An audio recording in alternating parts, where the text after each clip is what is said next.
Hi, I'm Martin Myers, the author of The Secret Viking. I'm going to read you the opening chapter. It's called Stalker Shock, and it starts off with a epigraph in quotes saying, "Only a fool quotes himself," and it's attributed to only a fool. Someone was stalking him. Stalking is not an everyday activity. No one expects to be stalked.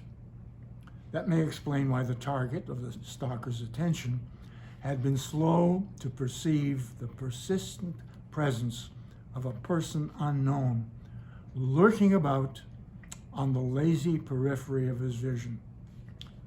But one afternoon, when after frequent but fleeting glimpses had failed to register on the retina, the stalker came at last into sharp focus and was caught in the act of sneakily snapping photos with a cell phone camera. The target's surprise at this sighting quickly gave way to alarm. What was this all about? Why was this nameless intruder taking pictures of him? Who was this person? What were his intentions? Was he merely a nuisance? Or was he capable of harm? Was he life-threatening? And there was the core question: why on God's green earth would someone be stalking him? He had no enemies to speak of. But wait, hold on. What about those he didn't speak of?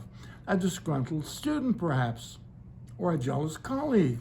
And of course, there was always the wild card to worry about, the loose cannon, who might want to take a shot at him in response to an imagined slight, or for no reason whatsoever.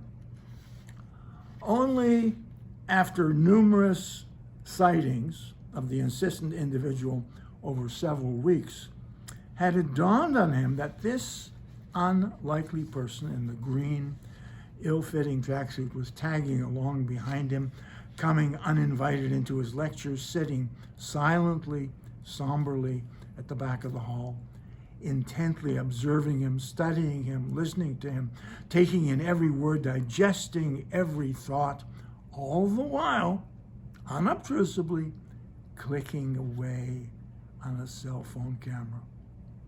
And later, after classes, following him home, and in the evenings prowling, skulking about outside his residence, doing whatever it is that stalkers with cell phone cameras do while in skulk mode.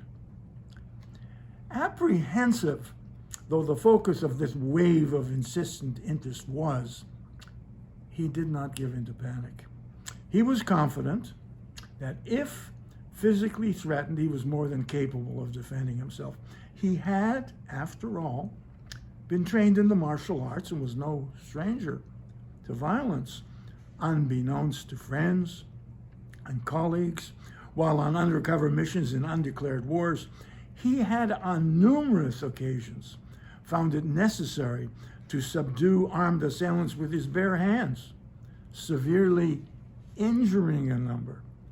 In several instances, he had been forced to actually kill attackers to save his own life. No fun, that. He was not happy that he'd had to do so, was not proud of it, never talked about it, made no mention of it in his curriculum vitae. He had put his days of violence firmly behind him. They were over, done with, and he was not willing to regress and go through that kind of ugliness again. That being the case, it struck him on reflection that it might be prudent to contact the authorities about the stalker and have the police stand in for him. Still, that might lead to possible embarrassment if the hanger-on, though determined, turned out to be harmless, guilty of nothing more than obsessive but innocent interest rather than actual physical threat. Weighing the pros and cons, he finally decided that rather than calling on the constabulary, he would, on next sighting, try to initiate a low-key conversation with the stalker and see if he could determine what was going on, if anything. But there was no next sighting.